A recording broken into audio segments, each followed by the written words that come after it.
YS Jaganmohan Reddy గారు ముఖ్యమంత్రిగా ఉన్నప్పుడు తన మీద జరిగినటువంటి దారుణమైన దుష్ప్రచారాలలో అత్యంత కీలకమైనది.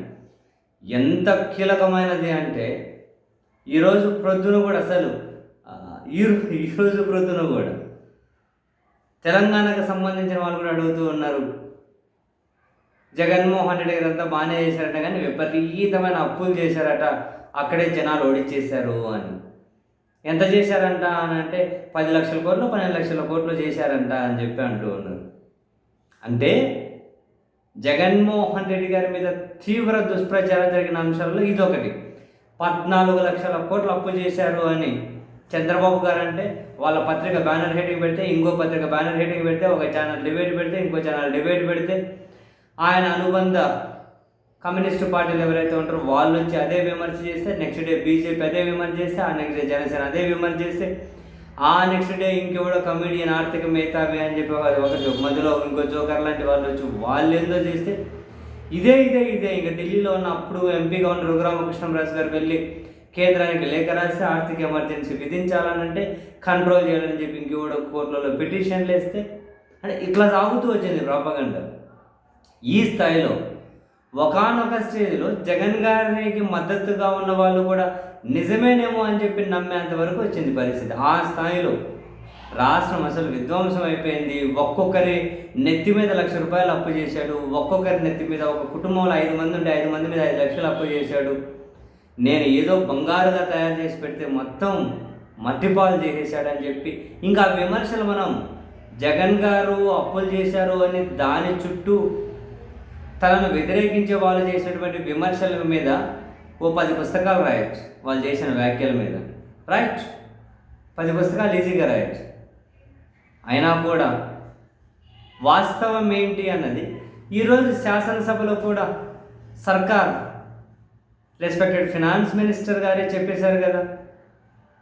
ఆయన దిగిపోయే నాటికి అప్పటి వరకు ఉన్న మొత్తం ఆంధ్రప్రదేశ్ అప్పులు 5 లక్షల కోట్లు అని, ఆయన హయాంలో చేసిన 3 లక్షల కోట్ల చిల్లరే అని. అన్ని సంక్షేమ పథకాలు అన్వయించి అన్ని నాడు నేడు కింద అన్ని స్కూళ్ళు, ఆసుపత్రులు, మెడికల్ కాలేజీలు, పోర్ట్లు అంత సంక్షేమం ఇచ్చి విపరీతంగా అన్ని ఇళ్ల స్థలాలు ఇచ్చి ఇళ్ళ నిర్మాణాలు చేపట్టి అంత చేస్తే అంతే. కానీ వీళ్ళు చేసిన ప్రచారం ఏంటి? బట్ ఈ మొత్తం ఎపిసోడ్లో మాత్రం జగన్మోహన్ రెడ్డి గారి యొక్క పార్టీ వాళ్ళ టీం యొక్క అసమర్థత ఏదైతే ఉందో, ఇంత దుష్ప్రచారం జరుగుతూ ఉండి ప్రభుత్వం వాళ్ళ చేతుల్లో ఉండి వ్యవస్థలు వాళ్ళ చేతుల్లో ఉండి కనీసం అది అబద్ధం ఇదిగో నిజం అని చెప్పి ఆ నిజాన్ని కూడా ప్రచారం చేసుకోలేకపోయారు. అసలు నిజమేంటి అన్నది కూడా ప్రచారం చేసుకోలేకపోయారు. అక్కడ ఇక్కడ 1-2 సార్లు జగన్ గారు ఏమైనా అసెంబ్లీలో చెబితే చెప్పిండాలి, దాన్ని పట్టుకొని అదే పనిగా వినేది చూసేదంతా ఎవరు చూస్తారు? దాన్ని ఏ విధంగా అయితే ప్రచారంలోకి తీసుకెళ్ళాలో ఆ విధంగా ప్రచారంలోకి తీసుకెళ్లడంలో అట్టర్ ఫెయిల్యూర్. వందల కోట్ల రూపాయలు ఇచ్చి ఏదో ప్యాకులు అని చెప్పి అవి పెట్టుకున్నారు. మొత్తం టీంలని హడావిడి చేసేటివి. ఎక్కడ అంత ఎఫెక్టివ్గా జనాల్లోకి తీసుకెళ్ళింది ఎవరు? పనికి మాలిన విషయాలు, అనవసరమైన విషయాలు నోరు బారేసుకొని అవి అప్పుడప్పుడు కొందరు అవే హైలైట్ అవుతూ వచ్చేటివి. నోరు వారేసుకునే వాళ్ళు నోరు వారేసుకుని వీళ్ళు నోరు వారేసుకొని అవి సంబంధం ఉన్నవి లేనివి. కానీ ఈ అప్పుల విషయంలో ఇది ఫ్యాక్ట్ అని చెప్పి ఎవరు చెప్పగలిగారు? దాన్ని ఎవరు సమర్థంగా తిప్పికొట్టగలిగారు? జగన్ గారి వ్యతిరేకలకు సంబంధించి ఈ అంశాన్ని రకరకాలుగా ఎక్స్ప్రెస్ చేసి రకరకాలుగా జనాల్లోకి పంపించేకి చిత్ర విచిత్రాలు వేసే టీమ్స్ చాలామంది ఉన్నారు. అని చాలా కాన్ఫిడెంట్గా మీడియా సమావేశాలు పెట్టి మాట్లాడగలిగేవారు.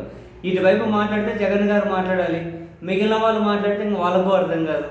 మిగిలిన వాళ్ళు ఎవరైనా మీడియా సమావేశం పెట్టి మాట్లాడితే ఒకరో ఇద్దరిని పక్కన పెడితే అసలు వాళ్ళేం మాట్లాడుతున్నారో వాళ్ళకు అర్థం కాదు. ఇట్లా ఉంటుంది పరిస్థితి. అధికారం ఉన్నప్పుడు ఆ జగన్ గారి చుట్టూ ఉన్నటువంటి ఈ కంపౌండ్ ఏదైతే ఉంటుందో, అధికారంలో ఎవరున్నా వాళ్ళ కంపౌండ్ ఉంటుంది. చంద్రబాబు గారికి కంపౌండ్ ఉంటుంది, జగన్ గారికి కంపౌండ్ ఉంటుంది. ఈ కంపౌండ్లో ఎవరైతే ఉన్నారో ఎంతసేపు జగన్ చుట్టూ తిరగాలి, జగన్ కళ్ళలో పడాలి అని చెప్పి తిరిగిన కంపౌండ్ అంతగా తప్పితే ఇక్కడ ఏం నెగిటివ్ జరుగుతుంది, ఎక్కడ దుష్ప్రచారం జరుగుతుంది, ఎక్కడ దాన్ని గాడిన పెట్టాలి.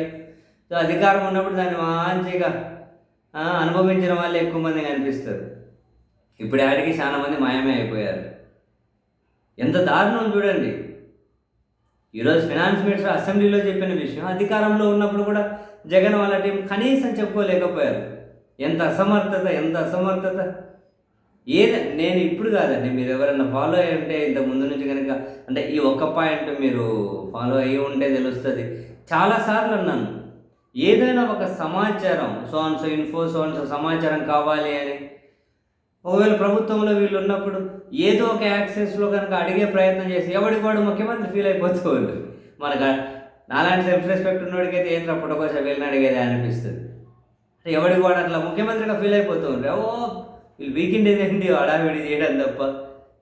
కొన్ని బ్యాచ్లు ఏం చేసిండ్రు, ఇటువంటిది కానీ తిప్పికొట్టలేకపోయారు. ఇటువంటివి కూడా తిప్పికొట్టుకోలేకపోయారు. జనాల్లో ఇంత తీవ్రమైన దుష్ప్రచారం జరిగింది.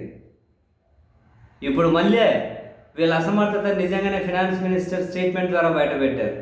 ఇంతేరా బాబు మీ గవర్నమెంట్లో ఉండింది, మేమేమో 14 లక్షలు 12 లక్షలు 10 లక్షలు అని చెప్పినాం, మీరు అసమర్థులు దానికని తిప్పికొట్టలేకపోయారని చెప్పి ఇండైరెక్ట్గా ఫినాన్స్ మినిస్టర్ గారి స్టేట్మెంట్ చెబుతూనే ఉంది. అవన్నీ కూడా ఎంత దారుణంగా చెప్పారు. అబ్బో బాబోయ్, ఇట్లా జరిగిన దుష్ప్రచారాలు ఏది సమర్థవంతంగా వీళ్ళు తిప్పికొట్టిన పరిస్థితి కూడా లేదు. అన్నారు. అసలు ఆ దుష్ప్రచారం అనే వరదలో కొట్టుకొని వెళ్ళిపోయారు వాళ్ళు. దుష్ప్రచారం అనే వరదలో అదొక కంటిన్యూస్ ప్రాసెస్ అండి బాబు. ఒక పత్రిక బ్యానర్ హెడ్డింగ్ పెడితే నెక్స్ట్ చంద్రబాబు గారు మాట్లాడితే ఆ మాట్లాడింది మళ్ళీ ఇంకొక పత్రికలో వస్తే, తర్వాత ఇంకో డిబేట్లో వస్తే, ఇంకో మేతా వన్ వస్తే, ఇంకొకటి ట్వీట్ చేస్తే, ఇంకెవడో ఇంటర్వ్యూలు ఇస్తే, ఇంకో దగ్గర మాట్లాడితే కంటిన్యూస్ ప్రాసెస్గా. ఇప్పుడు మామూలుగా ఏదన్నా ఉన్నది న్యూస్గా చెప్పినా కూడా ఎవడోడు వస్తాడు, ఇది ఫేకు, చట్ట ప్రకారం చర్యలు తీసుకోబడతాయి. ఇటువంటి ఎవడు సమర్థించట్లే, ఎవడు ఇట్లా చేయకూడదు.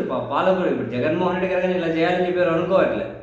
ఒక వార్త కొన్నిసార్లు తప్పైతే కొన్నిసార్లు కరెక్ట్ అవుతుంది. కావాలని అదే పనిగా దుష్ప్రచారం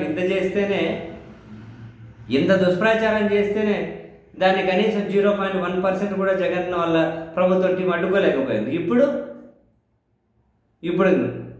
2 4 అని చెప్పి ఎవడన్నా ట్వీట్ చేసినా లేదు అది ఇంటూ కాదు, అది మైనస్, 2 0, మీరు 2 4 అని ట్వీట్ చేశారు, మీ మీద చట్టపరమైన చర్యలు తీసుకోబడతాయని చెప్పి రిప్లైలు వస్తూ ఉంటాయి.